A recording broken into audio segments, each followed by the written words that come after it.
భగవాన్ శ్రీకృష్ణుని జీవితాన్ని గమనించినట్లయితే ఆయన జననం తనను తాను కాపాడుకునేందుకే ఒక సమస్యగా సాగింది. ఆ పరిస్థితుల నుండి శ్రీకృష్ణుడు క్రమంగా ఎదుగుతూ ఒక నిర్ణయాత్మక శక్తిగా అవతరించి ధర్మ సంస్థాపన చేశారు. శ్రీకృష్ణుడు భగవద్గీతలో చెప్పిన ఈ శ్లోకం వినండి. యథా యథా హి ధర్మస్య గ్లానిర్భవతి భారత అభ్యుత్థానమధర్మస్య తథాత్మానం సృజామ్యహం. అంటే అధర్మం పెచ్చు మీరినప్పుడు నన్ను నేను సృజించుకుని సాకార రూపంలో అవతరిస్తూ ఉంటాను అని చెప్పాడు. అంటే ధర్మ సంరక్షణ అనేది ఈ దేశపు శక్తికి సంబంధించిన రహస్యం. ధర్మ సంరక్షణ ఈ దేశంలో జన్మించిన ప్రతి ఒక్క వ్యక్తి జీవన లక్ష్యం. ధర్మ సంరక్షణ అంటే ఏమిటి? సమాజంలో వ్యక్తులు, కుటుంబాలు, వ్యవస్థలు ఉంటాయి. సమాజం ఏ మార్గంలో నడవాలి, ఏ వ్యవహార శైలిలో ఉండాలో నేర్చుకోవాలి. ప్రకృతి పరమేశ్వర స్వరూపం. ఈ సృష్టిని కాపాడుకోవాలంటే ప్రకృతిని కాపాడుకోవాలి, అంటే పర్యావరణాన్ని కాపాడుకోవాలని దాని అర్థం. ప్రకృతి, వ్యక్తులు, కుటుంబం, వ్యవస్థలు, సమాజం సంరక్షణ కోసం ధర్మాచరణ చాలా ముఖ్యం. ధర్మాచరణ అంటే మన కర్తవ్యాలు, బాధ్యతలను సక్రమంగా నిర్వహించడం. దానికోసం ఈ దేశం ఎప్పుడైనా నిలబడుతుంది. ప్రపంచాన్ని, ఈ సృష్టిని కాపాడుతుంది. ధర్మాచరణ గురించి కూడా భగవద్గీతలో శ్రీకృష్ణుడు చెప్పిన మరో శ్లోకాన్ని చూద్దాం. శ్రేయాన్ స్వధర్మో నిగుణ పరధర్మాత్ స్వనుష్ఠితాత్ స్వధర్మ నిధనం శ్రేయ పరధర్మో భయావహ.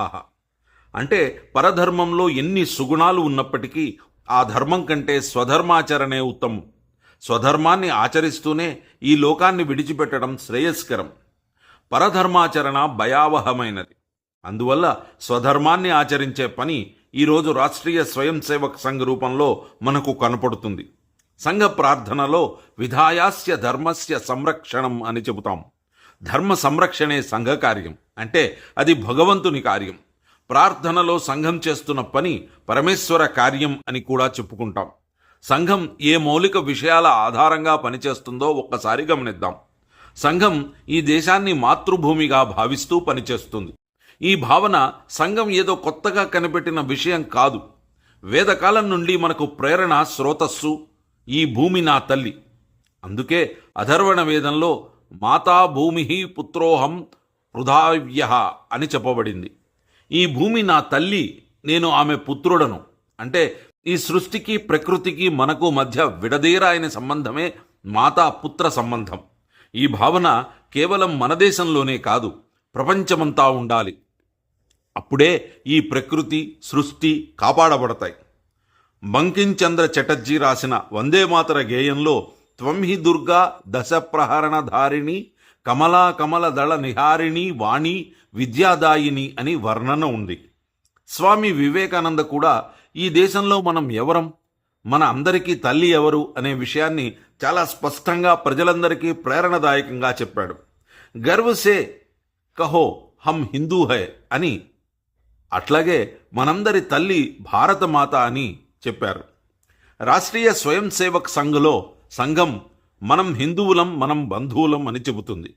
హిందూ సమాజ సంఘటన గురించి మాట్లాడుతూ ఉంటుంది. ఈ విషయాలు సంఘ ప్రార్థనలో మనకు కనపడతాయి. ప్రార్థన ప్రారంభంలో నమస్తే సదా వత్సలే మాతృభూమే అని చెబుతాం. ఆ తదుపరి చరణంలో ప్రభో శక్తిమన్ హిందూ రాష్ట్రాంగభూత, అంటే మనమందరం ఈ హిందూ రాష్ట్ర అవయవ స్వరూపులం అని చెప్పుకుంటాం. ఆ తదుపరి విధాయాస్య ధర్మస్య సంరక్షణం పరం వైభవన్నేతు మేతత్ స్వరాష్ట్రం అని చెప్పి చివరిలో భారత్ మాతాకి జై అని ప్రార్థన ముగిస్తాం. సంఘం పని సిద్ధాంతమంతా ఈ ప్రార్థనలోనే ఉంది. అందుకే ప్రార్థన మనకు భగవద్గీత లాంటిది.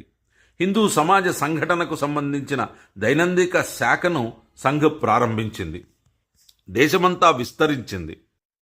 సంఘ పనికి కొలబద్ద శాఖ. శాఖ ద్వారా వ్యక్తి నిర్మాణము చేస్తుంది. సంఘం చిన్న సమావేశాల ద్వారా పనిచేస్తూ ఉంటుంది. సంఘం మౌలిక సూత్రం సమగ్రంగా ఆలోచించడం, సమన్వయం చేయటం, సంఘటనను నిర్మాణం చేయటం అని చెప్పొచ్చు. ఈ నిర్మాణాత్మకమైన ఆలోచన ద్వారా సంఘం సమాజంలో తన పని చేసుకుంటూ సామాజిక సమరసతకై పాటుపడుతోంది.